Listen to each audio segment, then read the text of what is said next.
사사라고 불리는 사람이 왕이 없던 시대에 통치했던, 지금으로부터 대략 한 3,000년 전의 일입니다. 3,000년을 거슬러 올라가야 한다는 거죠.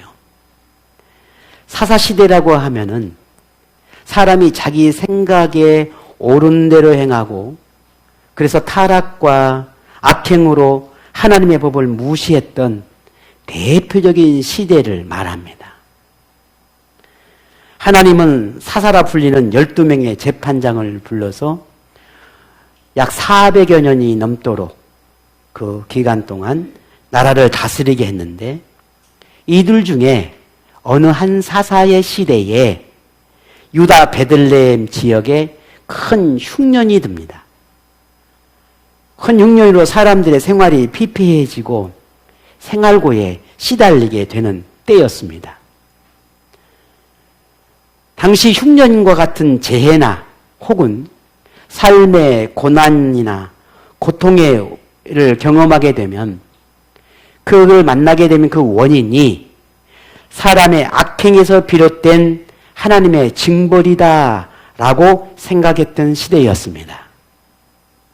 그도 그럴 것이, 하나님이 사람들의 그 범죄에 대해서 그 범죄에 대한 부분을 반드시 심판할 거라고 하는 걸 예고했고, 또 그 예고에 따라서 하나님은 그 범죄한 사람들에 대해서 우상숭배라든지 혹은 또 다른 각각의 타락함에 대해서 재해라든지 재앙을 통해서 반드시 그들에게 징벌했습니다. 그런 일련의 많은 역사적인 사건들 혹은 우리 주변의 사건들을 통해서 그들은 그렇게 생각했고 또 믿었습니다. 하나님은 이런 시대 속에서 한 배경을 통해 한 가정에 관하여 기록하였는데, 엘리멜렉이라고 하는 사람의 가정에 관한 이야기입니다. 이 엘리멜렉이라고 하는 사람은 지역에 굉장히 유지였던 것으로, 유력한 사람이었던 것으로 추측할 수가 있습니다. 그리고 그의 아내 나오미와 두 아들이 있었는데, 그 두 아들인 말론과 기론이라고 하는 아들이었습니다. 이들은 유다 베들레헴 에브랏 지역의 출신이었다라고 소개하고 있습니다.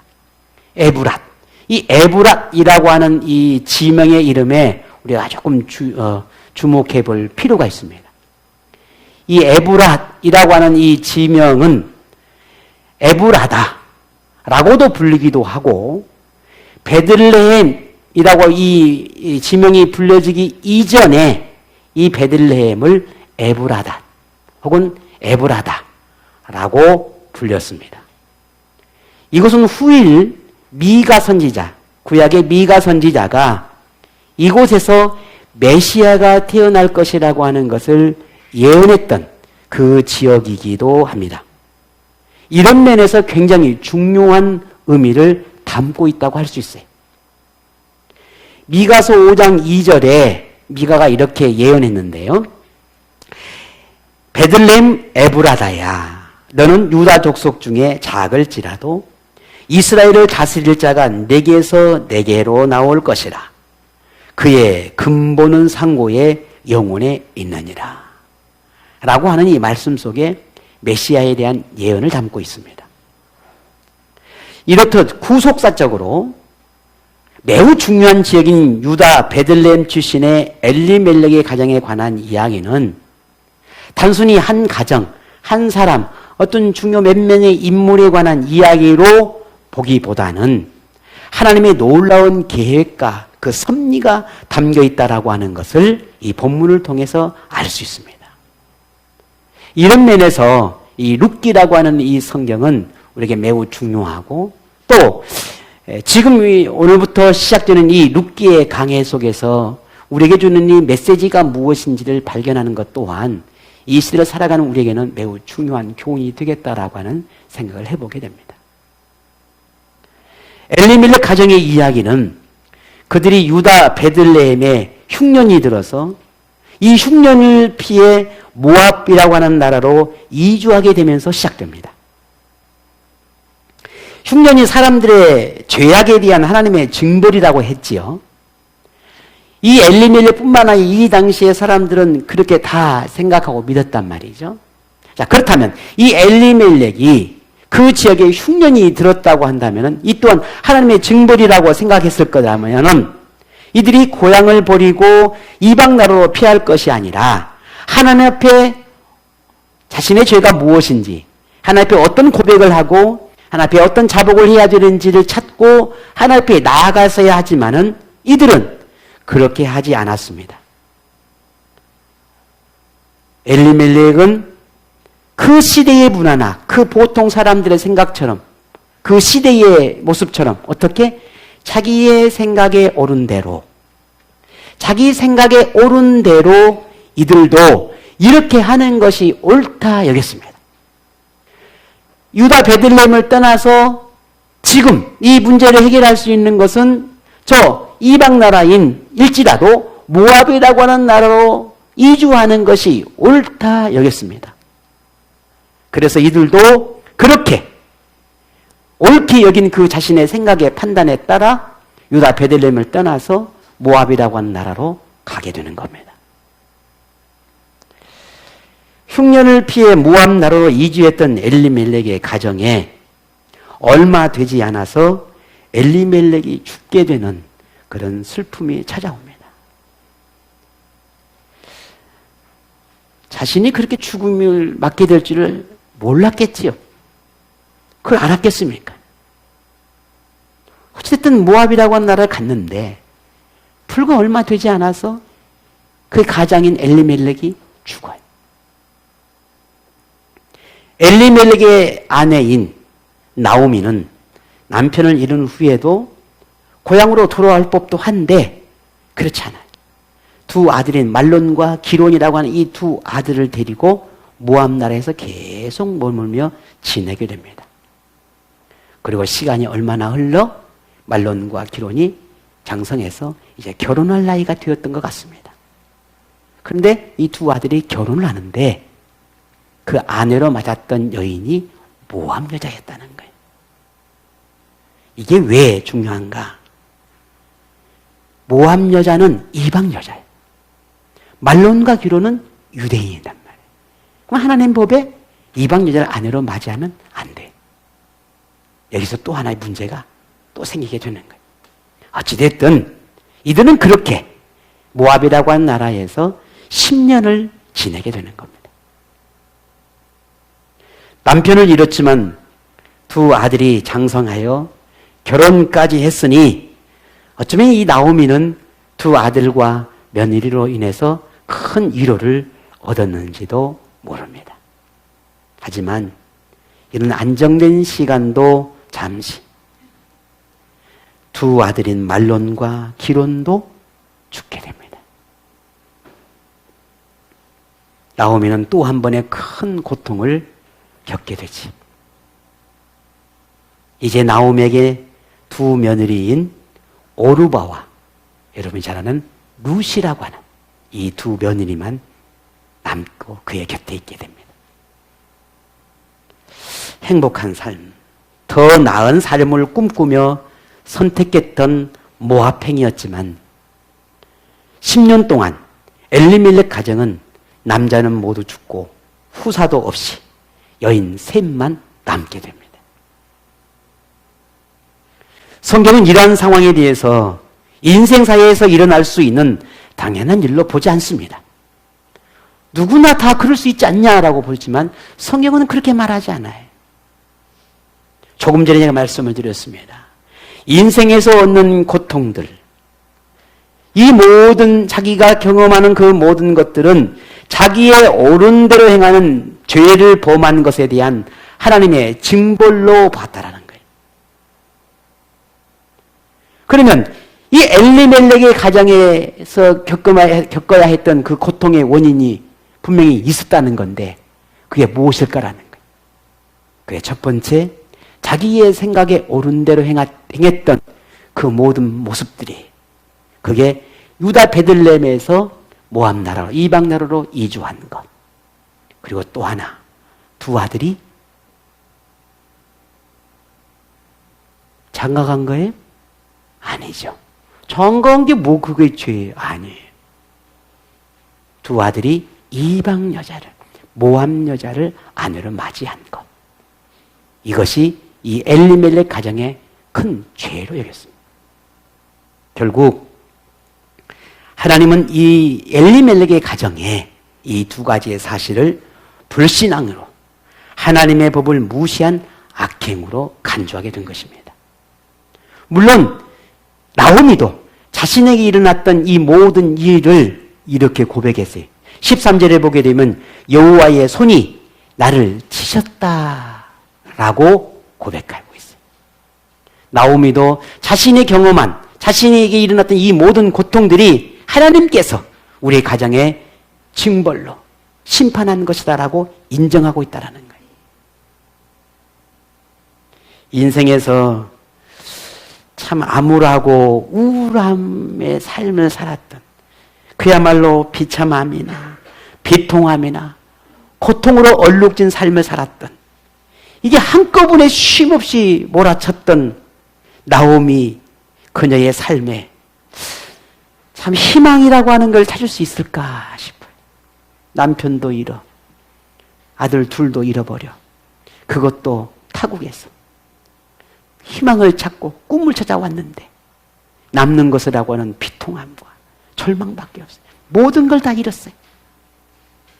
이 나오미 여인에게 희망이 있을까?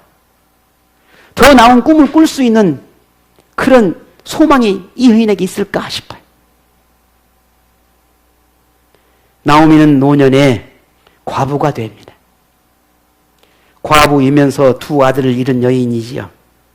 꿈을 찾아 타국으로 왔지만 크게 달라진 것이 없이 그냥 그렇게 그냥 가난 속에서 객으로 살고 있습니다. 참으로 불쌍하고 가련하고 처량해 보이는 측은한 여인입니다. 나오미의 인생은 어디서부터 잘못된 걸까? 왜 하나님은 그의 가정을 이렇게 비참하게 징계할 수밖에 없었을까? 한 번도 용서하고 긍휼을 베풀 수는 없었던 걸까? 깨닫게 하고 알려주셔서 그들에게 돌이킬 수 있는 그런 기회는 줄 수는 없었던 걸까? 꼭 그렇게 남편을 빼앗고 두 아들마저 빼앗아야만 되었던 걸까? 하는 그런 안타까움, 그런 마음의 아픔들을 오늘 본문을 보면서 생각하게 됩니다. 나오미는 자신의 삶을 살피며 고민에 빠집니다. 왜 내가 이런 고통 속에, 이런 아픔 속에 있어야만 하는 걸까? 왜 그랬을까? 뒤돌아보며 자기가 겪게 되는 모든 겪었던 상황들 하나하나 생각에 빠집니다. 그리고 이 여인이 결론을 내립니다. 어떻게 결론을 내리느냐? 6절입니다. 우리 같이 한번 볼까요? 다 같이 6절.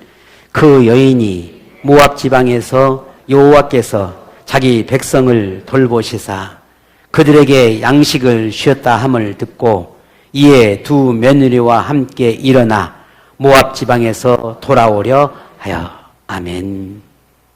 나오미가 결단한 것은 내가 고향으로 다시 돌아가야겠다 하는 거였습니다. 때마침 하나님의 고향에 흉년을 그치게 하였다는 소식까지 듣게 되니까 더욱 고향으로 가는 것이 옳게 생각한 것입니다. 모압 땅으로 이주한 것이 하나님의 징벌이었다는 것을 깨달았고 자신들의 행동이 하나님 앞에 얼마나 어리석은 선택이었는지를 남편과 아들을 잃은 비참함에 처한 후에야 비로소 깨달았습니다. 그때는 자신의 방법이 옳다고 생각했을 겁니다. 그것이 하나님에게 죄가 된다고는 눈꼽만큼도 고민해보지 않았을 겁니다. 지금 내가 사는 길, 지금 내가 조금 더 나은 삶을 살아가는 것은 여기에 머무는 것보다 저 모압 나라로 가는 것이 옳다고 판단했을 테니까요. 누가 봐도 그랬을 겁니다. 물론 성경에는 그런 기록은 없습니다만 역사적으로 보면 이 엘리멜렉과 같은 선택을 하는 사람들이 많았다라는 거예요. 도저히 이곳에서 살 수 없으니까 조금 더 나은 삶을 찾아서 떠나는 겁니다. 하나님의 민족이 하나님의 나라를 버리고 떠나는 거예요.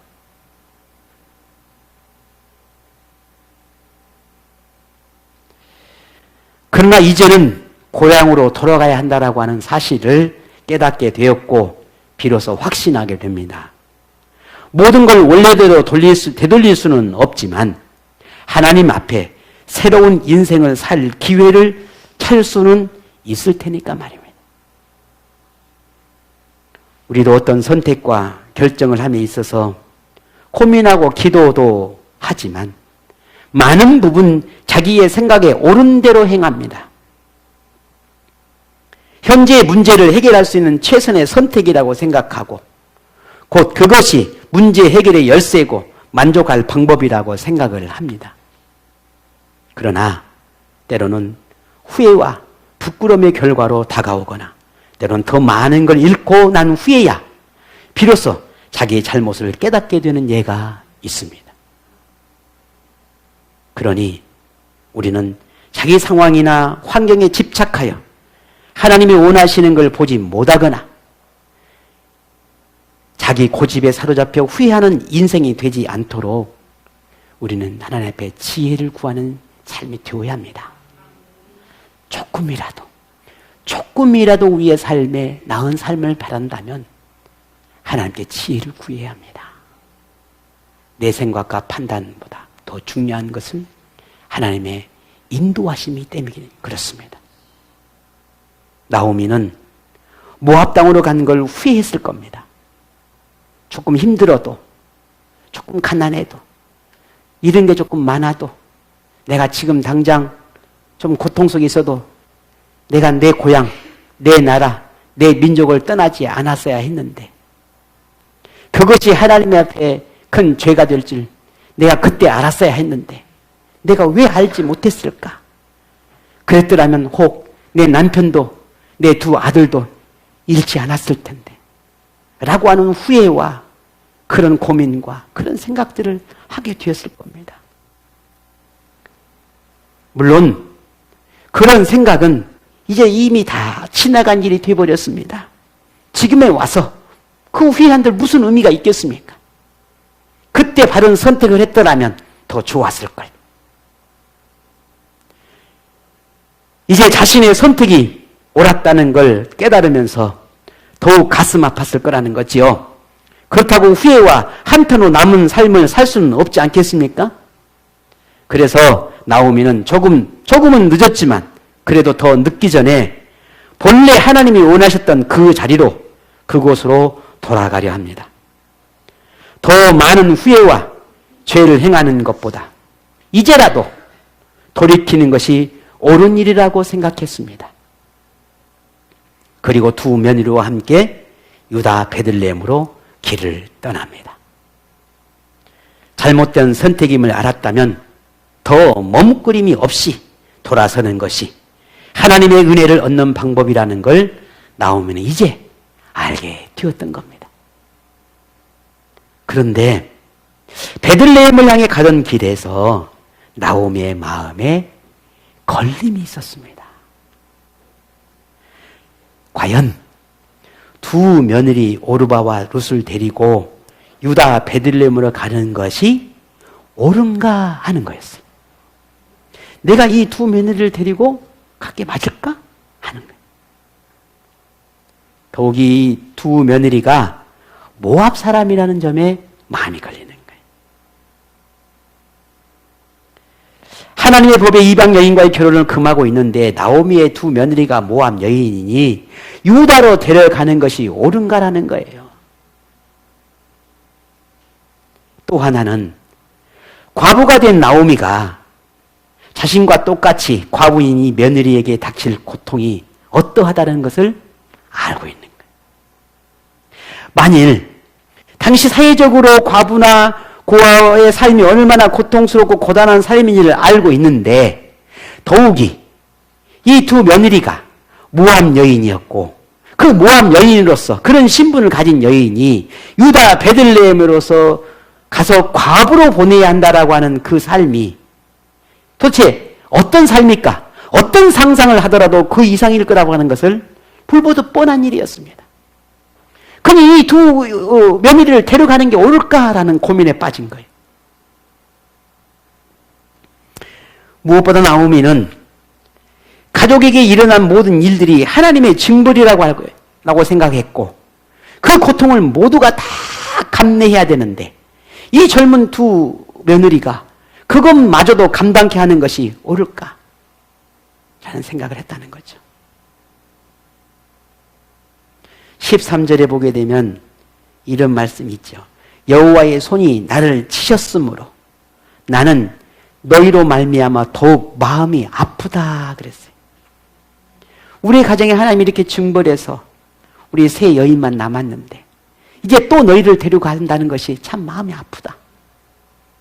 나도 이제 홀몸이고 너희도 혼자가 되었는데 그런 너희를 도둑이나 모함 출신인 너희를 내가 우리 고향으로 내가 간다 데리고 간다 한들 어떨지 너무 뻔한데 참 마음이 아프다라는 거예요.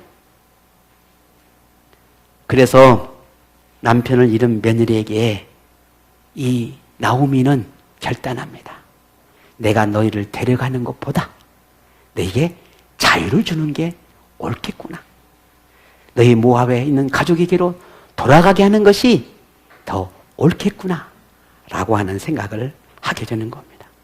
그리고 나오미는 두 며느리에게 돌아가라고 권유합니다. 아니다. 너희는 나를 따를 필요가 없다. 너희 고향으로 돌아가라. 너희 가족에게로 돌아가라. 그런데 너희들이 각 가정으로 돌아가지만 꼭 한 가지 이것만큼은 내가 잊지 않았으면 좋겠다. 라고 하며 한마디의 권유의 말을 합니다. 그게 오늘 본문 8절이에요. 우리 같이 한번 볼까요? 나오미가 두 며느리에게 이르되 너희는 각기 너희 어머니 집으로 돌아가라. 너희가 죽은 자들과 나를 선대한 것 같이 여호와께서 너희를 선대하기를 원한다. 아멘.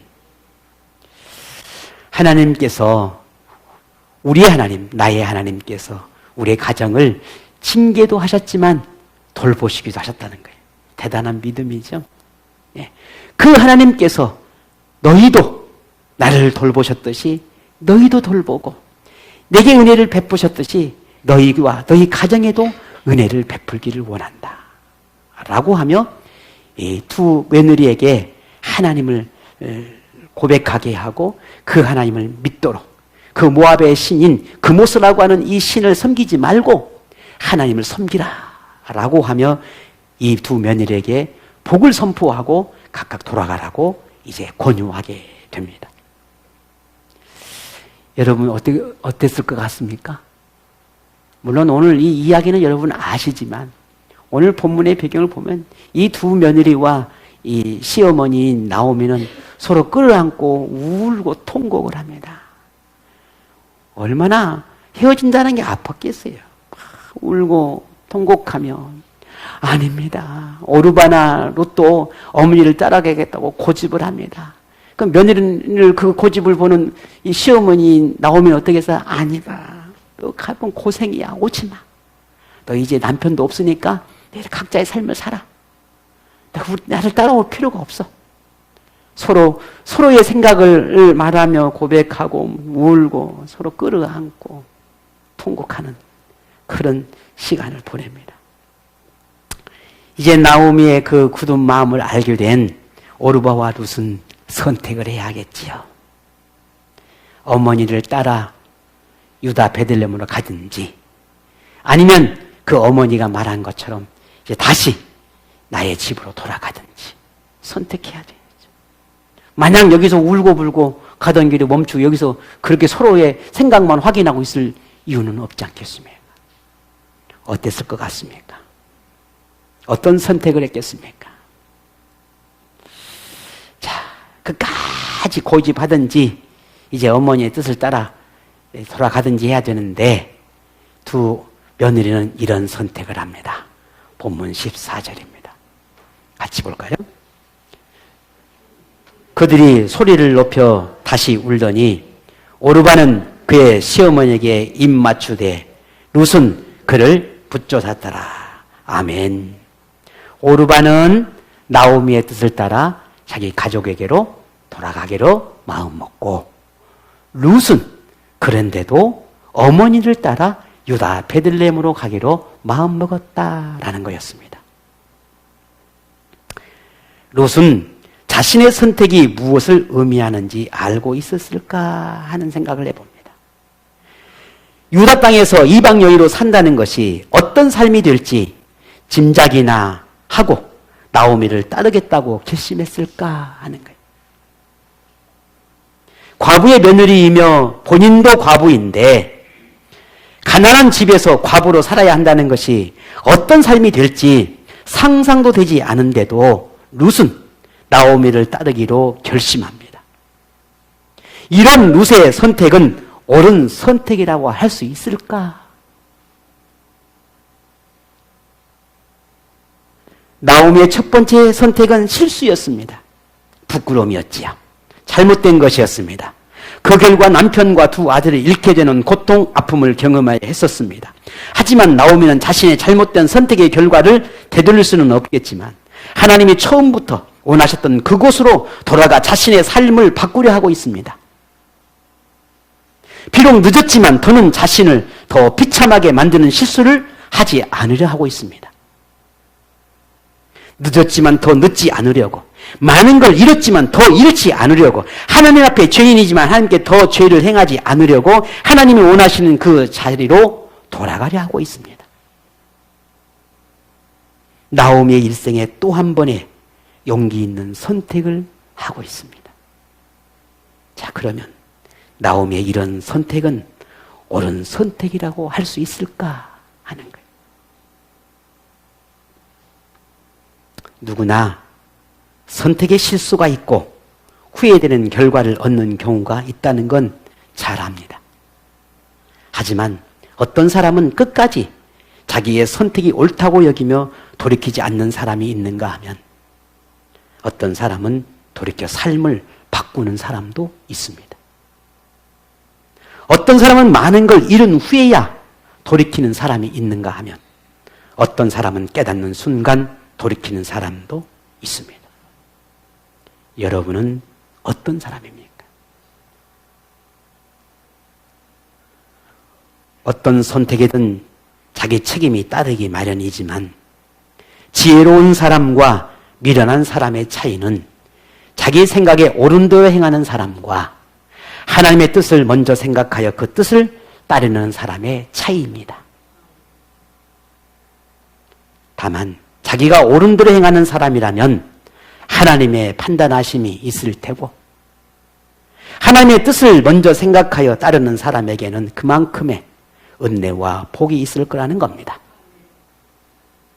자기의 생각과 책임에 집중하느냐, 하나님의 생각과 인도하심에 집중하냐는 그 결과가 분명 다릅니다. 자, 그러면 나오미와 룻이 선택한 길에 하나님은 어떤 판단을 하실까요? 이들의 선택은 옳은 걸까요? 만일 그들이 옳았다면 과연 그들에게 어떤 인생의 길이 열리게 될지. 오늘은 여기까지.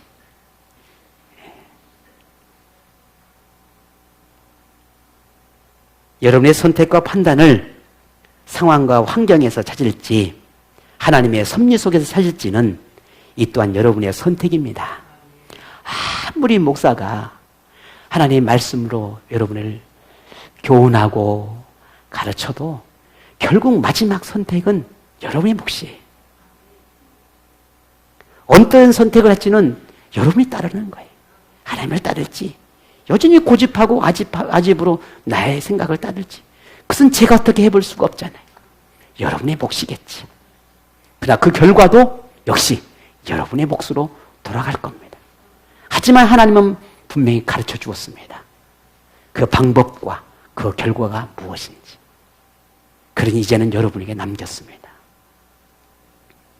여러분의 선택은 어떻게 하겠습니까? 잠언서 13장 15절에 선한 지혜는 은혜를 베푸나 사악한 자의 길은 험하니라 했습니다. 험한 길을 가시겠습니까? 아니면 은혜의 길을 가시겠습니까? 네.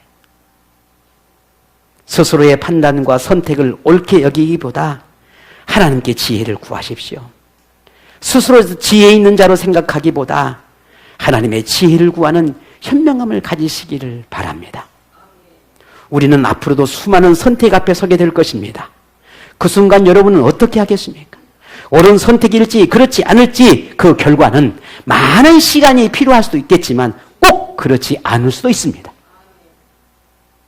우리의 선택에 하나님은 어떻게 하실지, 다만 우리가 빨리 깨달아 옳은 길을 갈 수 있도록 하나님께 간절히 구하는 생활이 우리에게 일어나야 하겠습니다.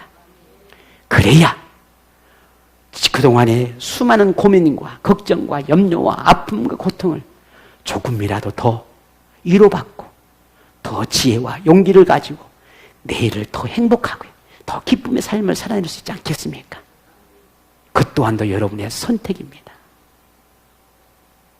오늘 우리의 생활이 하나님께 지혜를 구하는 생활이 되어질 때만이 비로소 조금 더 나은 삶을 살게 될 것입니다. 이런 것보다 누리는 것이 더 많기를 여러분의 인생에 간절히 바랍니다. 더 많은 행복과 기쁨 속에서 살아내기를, 더 만족함을 누리며 하나님과 함께하는 삶이 되기를 주의 이름으로 축복합니다.